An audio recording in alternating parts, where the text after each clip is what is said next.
Yes, sir! Coach, good morning. Hey, what's up, guys? Well, what do we think? How are we feeling today? I mean, not the best day ever, you know. But I mean, I just, you know, it's kind of like you got to take it for what it is. We're not just like we said last night in the press conference.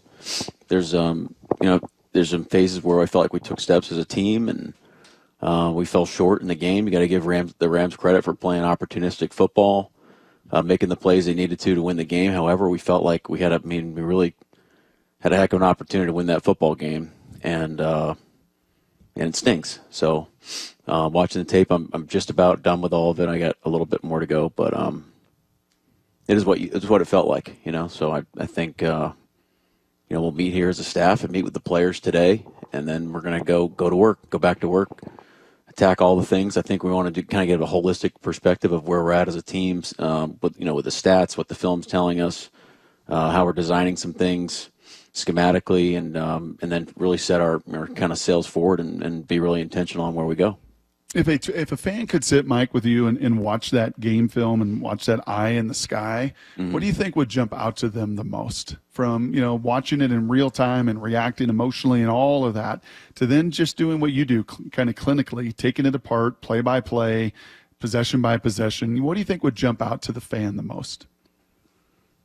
Well, I think on the positive side, you're going to see a team that's played really hard, and we did a lot and I just think when you look at the effort and how well we stayed together, you kind of go player by player, and you're saying, hey, this team plays really hard. So I'm proud of that part, and as a fan, and I'm sure they feel that. I mean, you don't need to sit next to me to feel the same way, but you're probably gonna be really frustrated.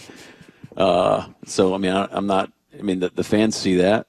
We see it as coaches. I mean, a lot of the things that we did to hurt ourselves in that game, we have to be able to eliminate those things. So. And it's not just one thing. It's operation on offense. It's some explosives on defense. It's our field goal protection in special teams.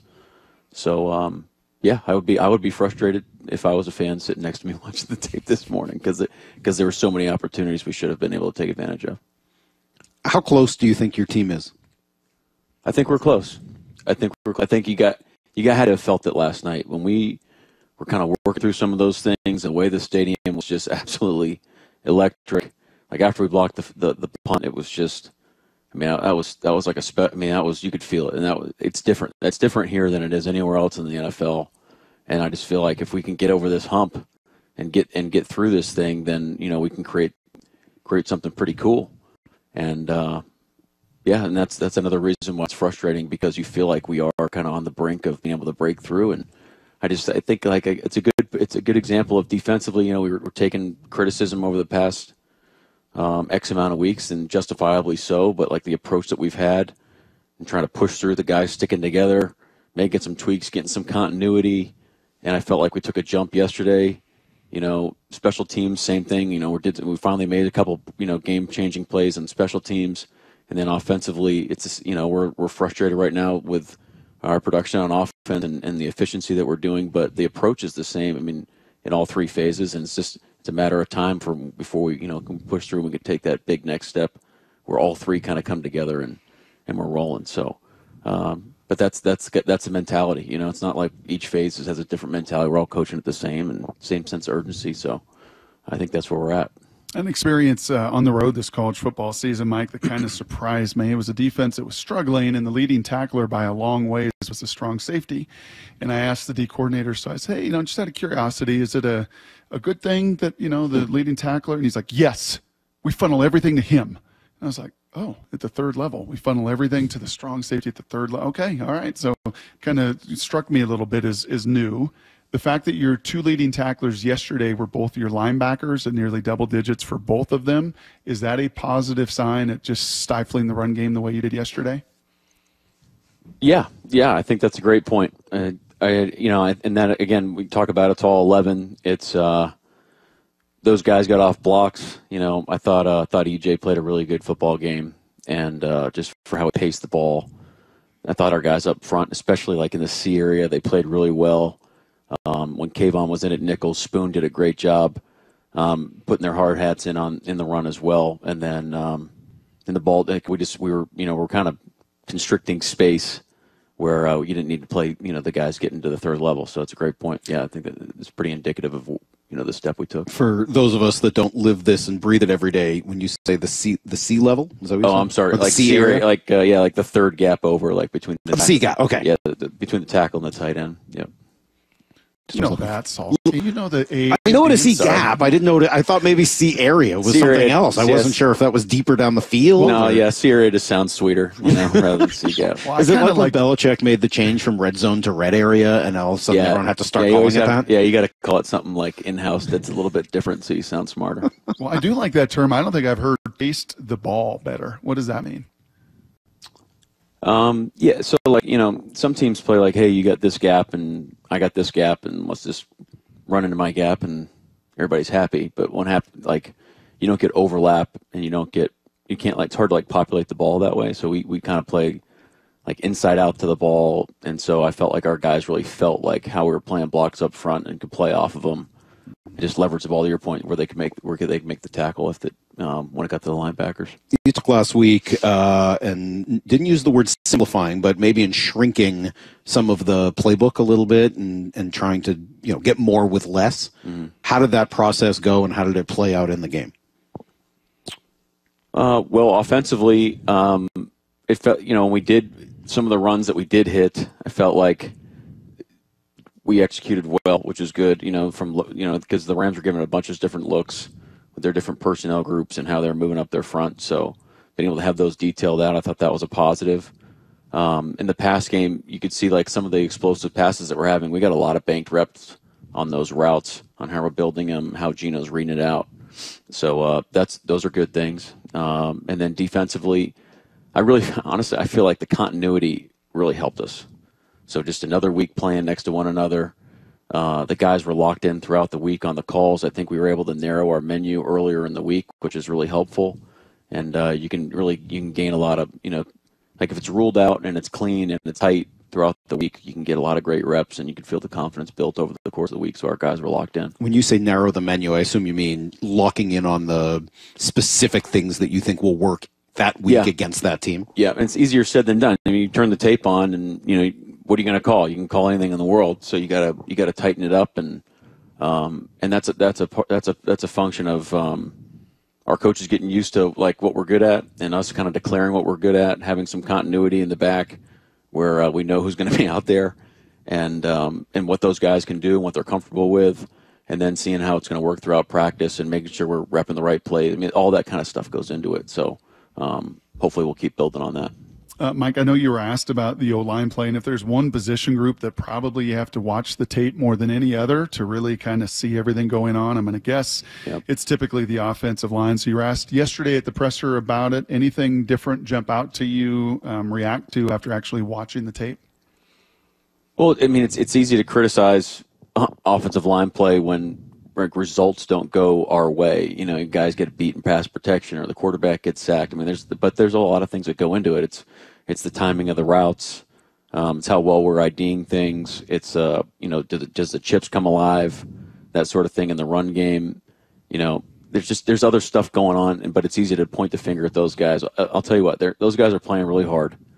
I mean, you're not turning on the tape, and we're not turning anything down. We're playing through the whistle. But we have to execute a little bit better on early downs to stay more efficient. We have to clean up the snaps. I mean, everybody knows that. It's the NFL. We can't be not on the same page with the quarterback, and I don't know how many negative yardage plays we had. And then we have to clean up the holding plays.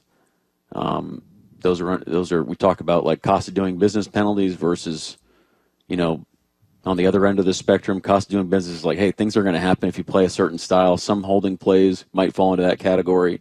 But on the whole, those plays need to be avoided. We have to play cleaner football up front. So our guys know that. And that's going to be part of this week of things that we're teaching systematically, positions we're putting our guys in. All those things will be kind of on the table on how we want to move forward. You bring up the penalties there, and obviously there have been a lot of them. 12 more yesterday. Yep. As a head coach, what does your plan look like to try to limit or clean up those penalties? Well, it's the same thing. It's, not all penalties are the same, but where there's too many right now, I mean, that's pretty obvious. And then you just got to take it, one instance by one instance. So, what do you attribute those things to? And then just go from there. So it's either we're teaching something the incorrect way, our guy's not executing the right technique, which you have to hold them accountable on that. Or it's cost of doing business, So, and then a lot of times we need clarity from the league on why they called certain things. And then whether you agree with the call or not, they're not going to reverse the call. I mean, sometimes I get upset about certain things, but you're just passionate in the moment and trying to do your best to win the game. So that'll be the approach. Well, yours truly was really passionate in the moment. I got off my couch screaming at the television. If they were going to call, that was good. If they were going to call that penalty on Kobe Bryant to basically end the game, there's nothing. He played that perfectly.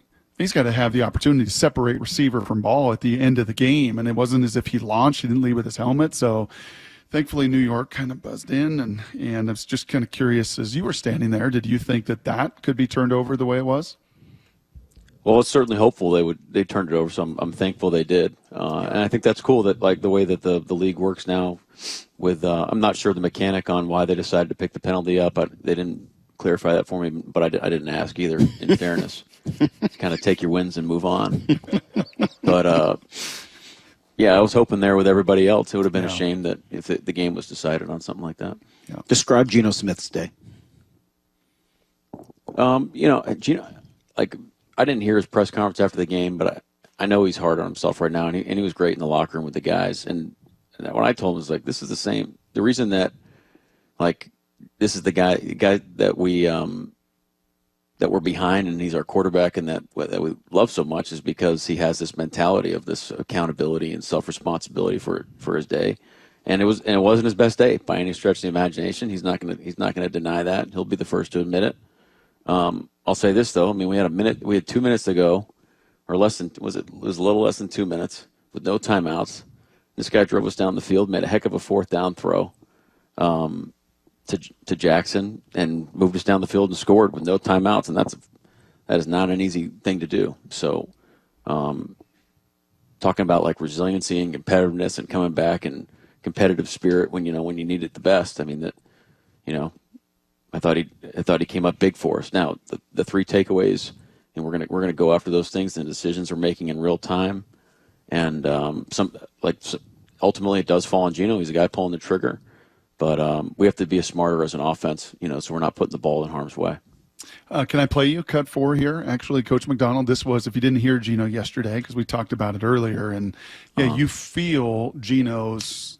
There's times, let me just play the cut. Here was Geno responding and reacting yesterday with the press. How our crowd was in it the entire day, making it tough on the Rams. And, I thought the fan base, they showed out today. So, all those situations just led me to think, man, we got to get it done. I got to get it done for my guys, for the city, and I really feel like I let everybody down today. Really do. You know what I kind of hear there, Mike, and you were around him for a lot of years. That was Lamar Jackson. Didn't Lamar, wasn't that one of his great strengths as well? That he just constantly took all the responsibility, praised others when there was success, and took all the responsibility when there wasn't? Well, look, I got all the respect in the world for Lamar Jackson. I think, he's a dynamite player, he's an incredible human being, but we're talking about two completely different people. In their own right, respectively. But that, to me, that's Geno Smith. That's the guy that has an incredible competitive spirit. This guy is an absolute he's gonna battle to the absolute end, and it's the same thing I just said. We all feel that way. We all feel he had probably articulated it better than I did in terms of what we're trying to deliver for our city and for our football team and the excitement, and our fans continue to bring it. And all I can say is that, hey, we're gonna take. I told the guys we're gonna take it on the chin up, shoulders back, freaking. Let's go to work. Let's go get it. So we can deliver a product where we can create this atmosphere where everybody's. That's the vision. That's what we want to create. It's not there yet, and we're gonna work like hell to make it happen. Jackson's big day, 180 yards receiving, and a couple of called back. It could have been 240 or whatever it would have been.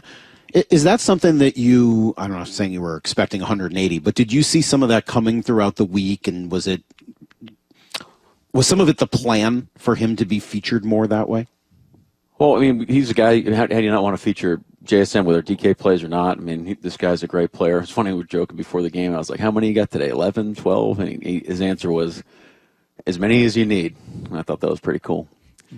But that's him, and it should have been enough for us to win the football game. I mean, that's the type of game he had, but he played a dynamite football game.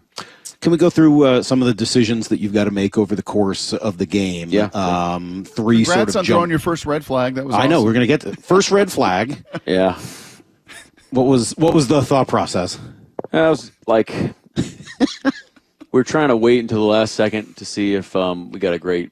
We didn't get a clear enough angle to say no, and it was a high enough leverage play where the timeout wouldn't have killed us. So just went, decided it was worth it. Is that one more worth it in the first half than the second because of the timeout? Yep.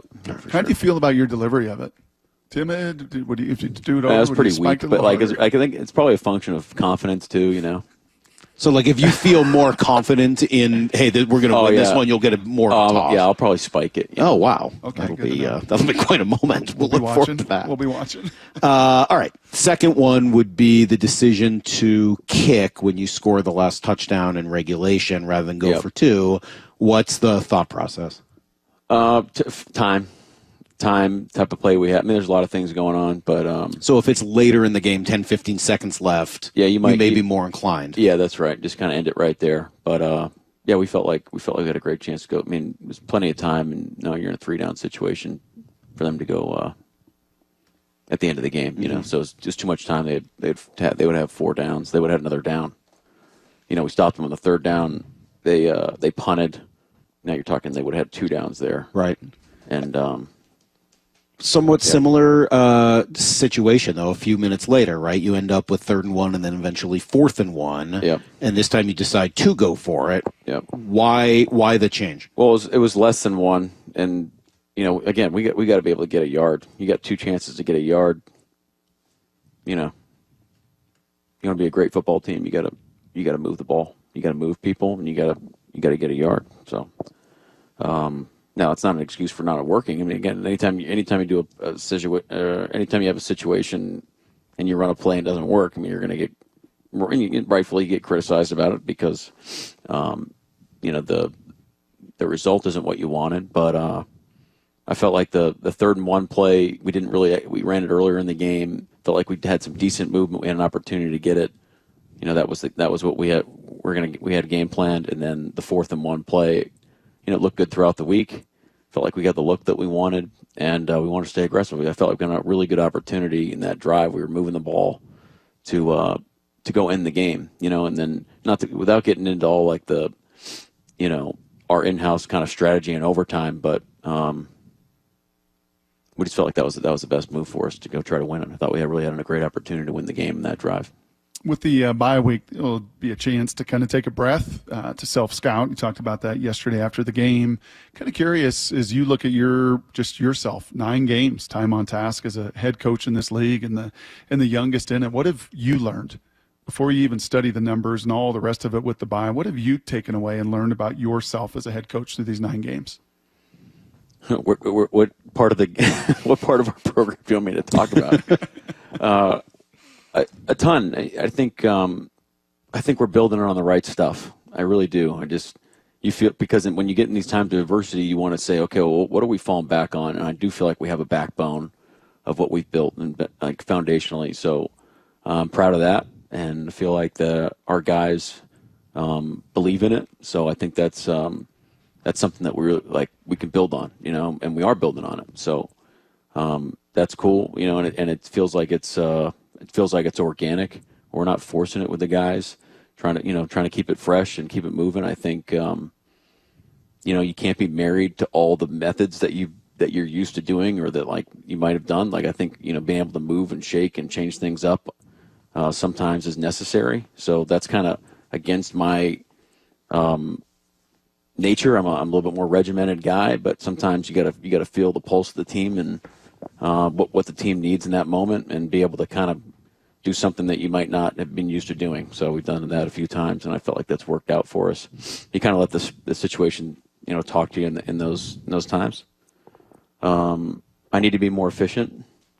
I need to be way more efficient, especially on defense. So we're going to change a couple things up. I know that we're going to change a couple things up moving forward on how we do our scheduling and things like that. So, man, a lot. We could talk about whatever phase you want, but listening to you, you got to be learning. I mean, what are you doing if you're not? Listening to you today, and just trying to, we're getting to know you a little bit here, and doing this here for the last couple of months.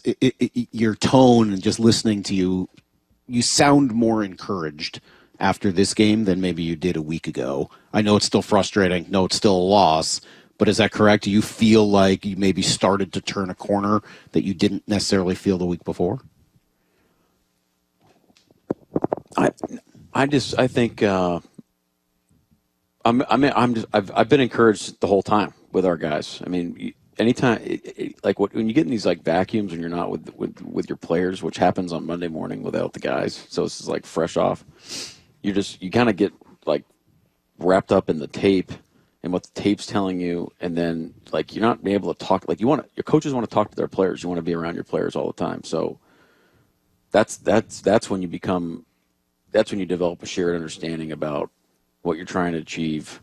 You're putting a person behind the jersey and the helmet on the field, and now you're adding context to things, and it's easier to be aligned in that way.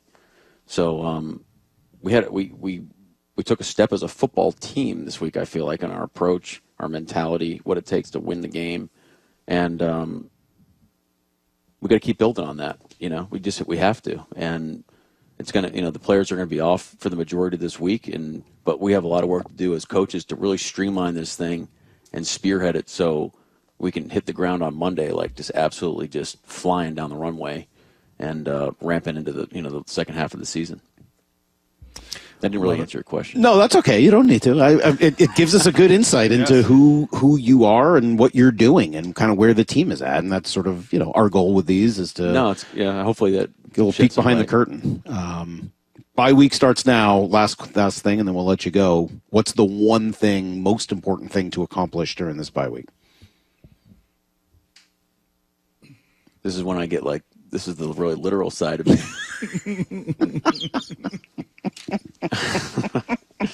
Because now I'm like ranking it in my head, and I have to give you the top one. You don't have to give me number one. Give me one thing you want to make sure you want to accomplish. Yeah, like where are we going? Where are we going? So let's have a clear, direct direction on where we're going in all three phases, and let's make it really, really clear. So we're all on the same page. Coach, we appreciate it. Bye week. We'll miss you next week, and then we'll talk to you after the San Francisco. Yeah. Good luck with that. Without us for a week, I hope you can survive. Not sure what I'm going to do. I know it's going to be hard. We will talk to you after the San Francisco game, guys. That's going to do it for us today.